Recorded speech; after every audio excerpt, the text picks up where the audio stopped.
आज हमारे बीच आपको संबोधित करेंगे।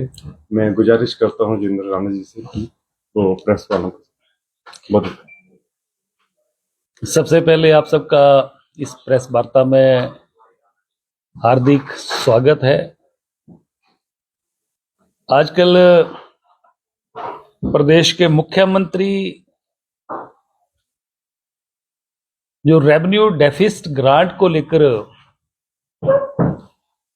जो बयान दे रहे हैं और जिसको कहते हैं कि फड़फड़ा रहे हैं,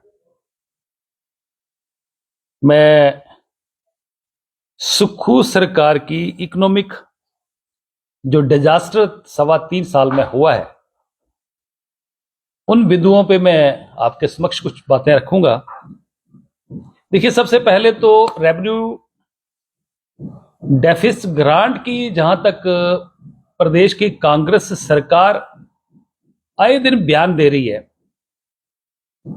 ये राजस्व घाटा को लेकर जो ग्रांट दी जाती है, पहले तो हम मुख्यमंत्री से सिर्फ इतना पूछना चाहते हैं कि क्या केंद्र की भारतीय जनता पार्टी की सरकार ने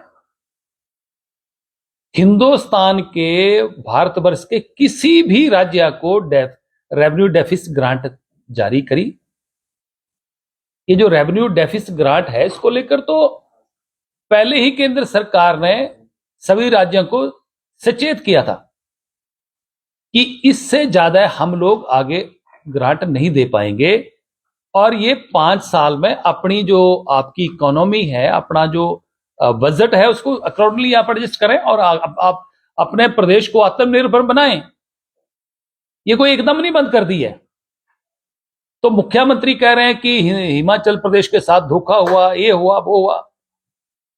गलत बयानबाजी कर रहे हैं, प्रदेश की जनता को गुमराह करने की कोशिश कर रहे हैं, प्रदेश की जनता से सिंपैथी लेने की कोशिश कर रहे हैं, जबकि हकीकत यह है कि 17 राज्यों की डेफिसिट ग्रांट बंद होने से पहले उन सब राज्यों को सचेत किया था, 5 साल पहले सचेत किया था। और दूसरा, मैं मुख्यमंत्री से सिर्फ इतना पूछ रहा हूं कि पहाड़ी में कहावत है कि जितनी चादर है उतना पांव पसारे। तो क्या केंद्र सरकार से सलाह मशवरा करके आपने जो मुख्यमंत्री कार्यालय में दर्जनों फौज खड़ी कर दी है, जिसमें आपके पॉलिटिकल एडवाइजर्स हैं, मीडिया एडवाइजर्स हैं, मीडिया कोऑर्डिनेटर्स हैं और रिटायर्डी लोग जो हैं, ये 32 लोग जो आपने रख लिए, ये 32 लोगों की जो चीफ मिनिस्टर ऑफिस में फौज बैठा दी, क्या केंद्र सरकार से पूछकर किया था आपने? हम मुख्यमंत्री से सिर्फ इतना पूछ रहे हैं कि इससे पहले जयराम ठाकुर जी की सरकार थी, वो मुख्यमंत्री थे, उससे पहले वीरभद्र सिंह जी मुख्यमंत्री थे, उससे पहले प्रेम कुमार धूमल जी मुख्यमंत्री थे। तो कितने लोग उन्होंने अपने चीफ मिनिस्टर कार्यालय में छोटे से प्रदेश को चलाने के लिए रखे थे? आपने तो जो भी मित्र आया उसको भर्ती कर लिया। और ऐसा नहीं है कि उनकी सैलरी 2.5 लाख रुपए कर दी, उनके लिए गाड़ी, उनके लिए बंगला, करोड़ों रुपए महीने के तो चीफ मिनिस्टर ऑफिस में को चलाने के लिए आप दे रहे हैं, जो बड़े मित्रों की भर्ती करी है। सारा का सारा बजट आप मित्रों पर लौटाने की कोशिश कर रहे हैं। दूसरा, आपने 45 चेयरमैन नियुक्त कर दिए, जिसमें चेयरमैन है, वाइस चेयरमैन हैं, कोऑर्डिनेटर्स हैं। ये 45 लोग आपने नियुक्त कर दिए। आपकी सरकार की फाइनेंशियल हालत जो है वो ठीक नहीं थी, तो 45 लोगों की नियुक्ति का क्या औचित्य था? हर सरकार चेयरमैन वाइस चेयरमैन लगाती है, इसमें कोई शक नहीं है, परंतु आपको अपनी चद्दर देख के पांव पसारने चाहिए। तो आपने तो हिमाचल प्रदेश की आज तक की जितनी सरकारें रही, उनमें सबसे ज्यादा चेयरमैन वाइस चेयरमैन हर दिन आप नियुक्ति कर देते हैं, जिनके सैलरी 30,000 रुपए ऑनरेरियम था, उसको आपने 5 गुना बढ़ाकर 1.5 लाख रुपया कर दिया। तो 5 गुना बढ़ाई, इसका मतलब कि आपका प्रदेश जो है वो आर्थिक तौर पर बहुत ज्यादा अमीर है, मजबूत है।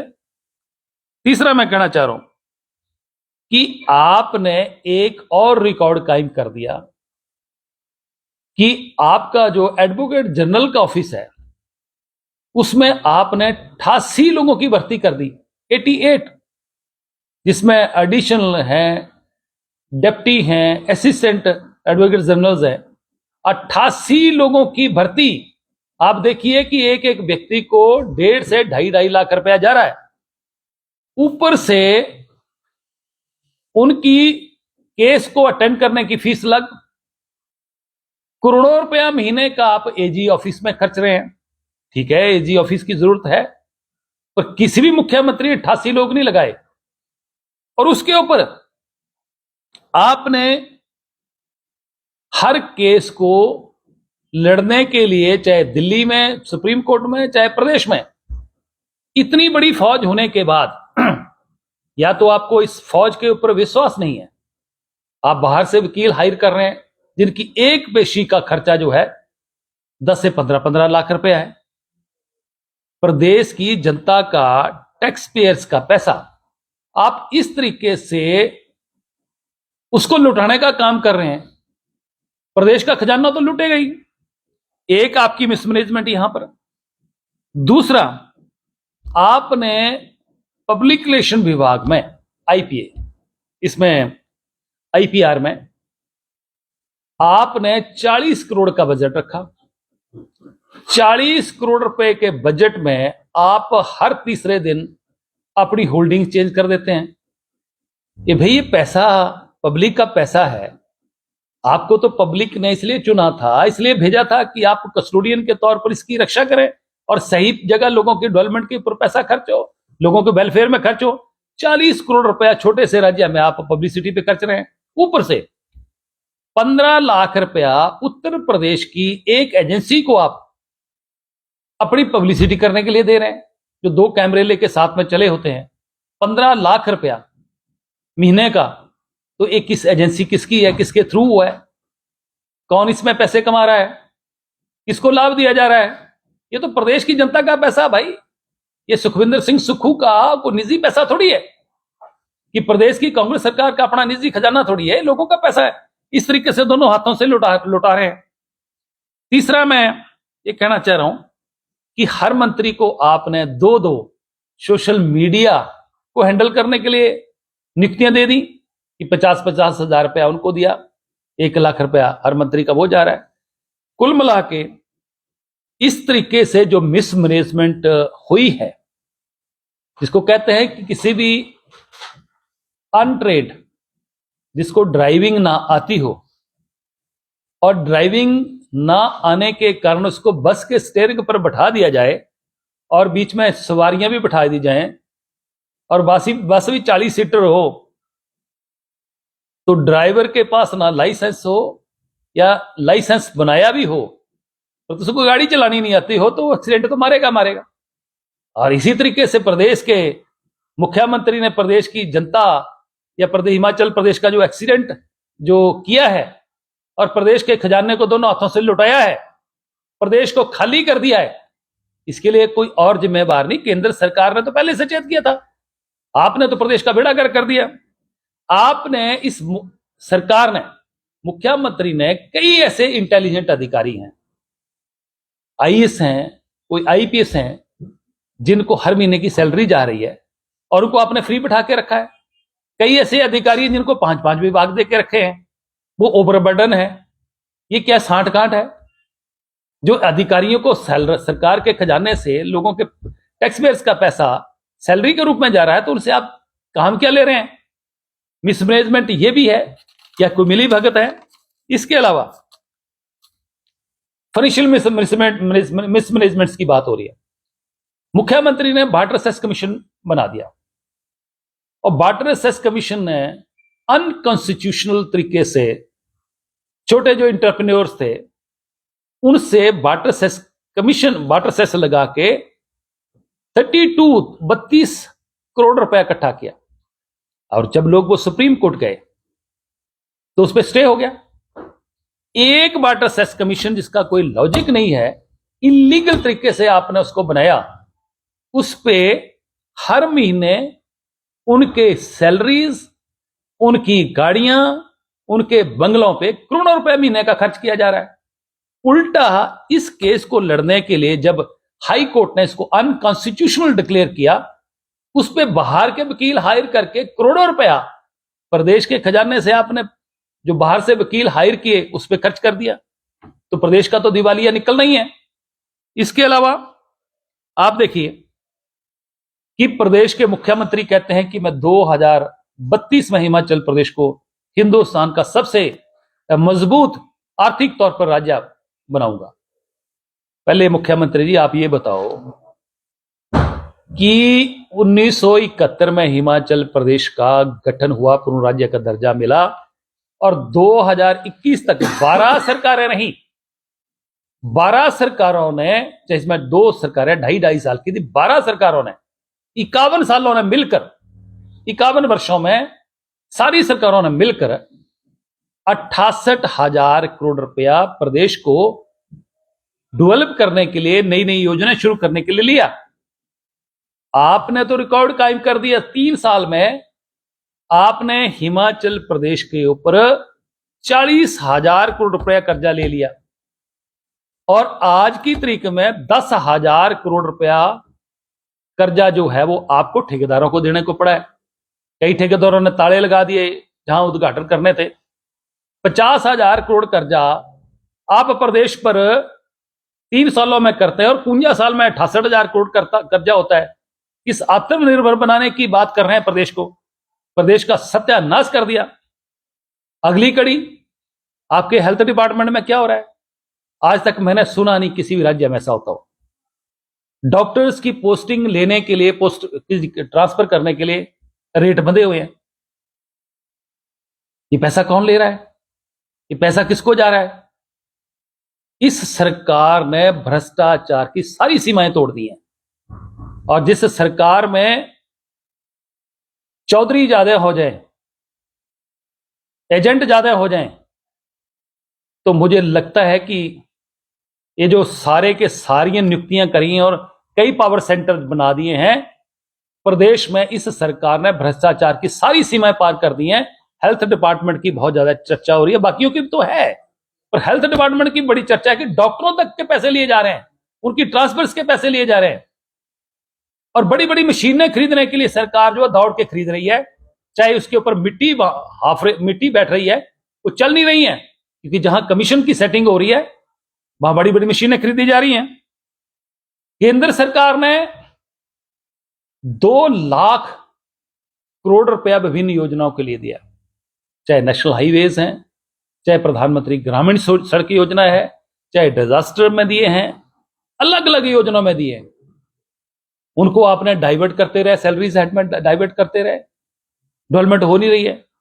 और जो बड़े बड़े ठेकेदार हैं जिनकी सरकार के साथ जाके सेटिंग हो रही है, ये पहली सरकार है जिसने ट्रेजरी में ताले लगाए हुए हैं।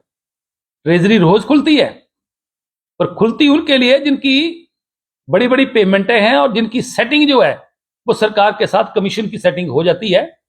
उनके लिए ट्रेजरी 1 मिनट के लिए खुलती है, पेमेंट होती है, टोकन नंबर जारी होते हैं। तो भ्रष्टाचार तो वहां पर खुलेआम हो रहा है। आम चर्चा है कि भाई कुछ बड़ी बड़ी पेमेंटें हो रही हैं जिनके साथ सेटिंग हो रही है। इसके अलावा आप देखिए, आप हिमाचल प्रदेश के पहले मुख्यमंत्री हैं जो 5 स्टार फीलिंग दे रहे हैं।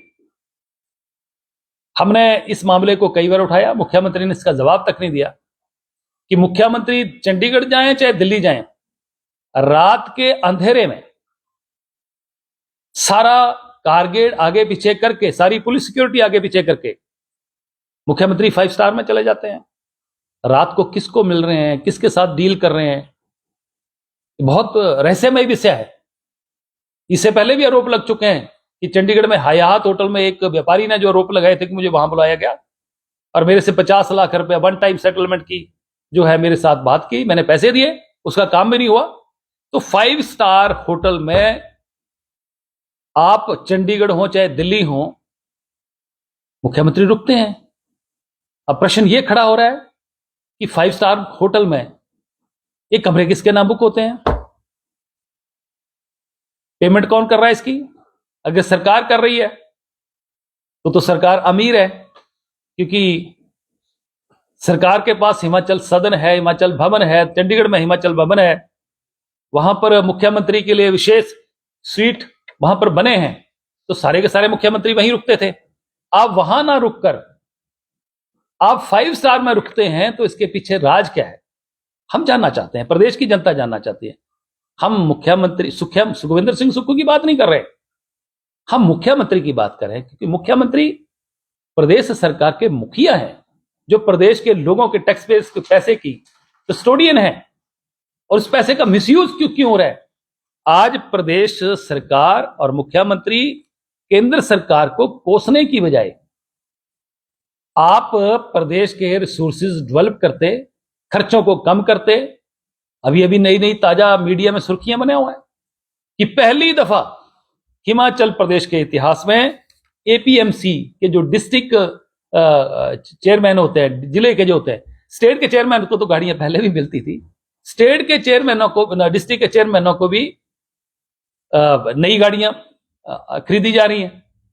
तो अपने मित्रों के लिए तो आपके पास खजाना खुला है, अपने मित्रों की पेमेंटों करने के लिए भी खजाना खुला है, आम जनता के लिए आपने खजाना बंद किया है।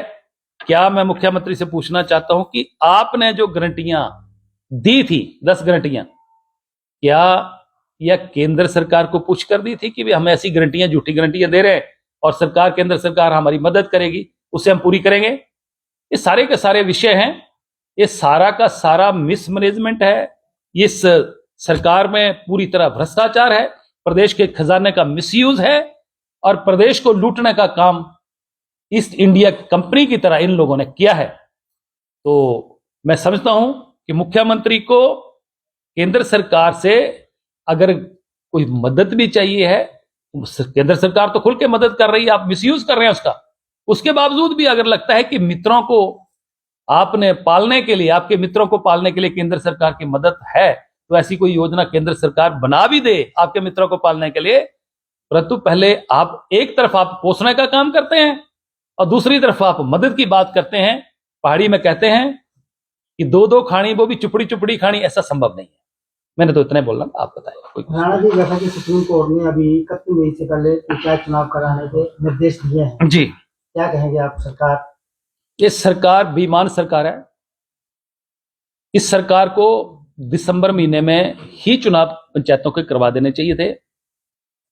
इस सरकार ने प्रदेश के लोगों के पैसे का गलत इस्तेमाल करके, बाहर से वकील हायर करके पंचायत के चुनावों को रोकने के लिए काम किया। पहले हाई कोर्ट ने फैसला दिया कि 30 अप्रैल तक इसको जो है वो चुनाव कराया जाए, फिर सुप्रीम कोर्ट में इन्होंने दलीलें दी, और दलीलें देते हैं कि हिमाचल प्रदेश में डिजास्टर एक्ट लगाया। मुख्यमंत्री जी, अगर डिजास्टर एक्ट लगाया तो आप डिजास्टर प्रभावित क्षेत्र जो है वहां पर कहां जा रहे हैं? आप तो 5 स्टार्स में रुक रहे हैं, तो क्या 5 स्टार में डिजास्टर है कि लोगों के, आप किस लिए चुने हुए हैं?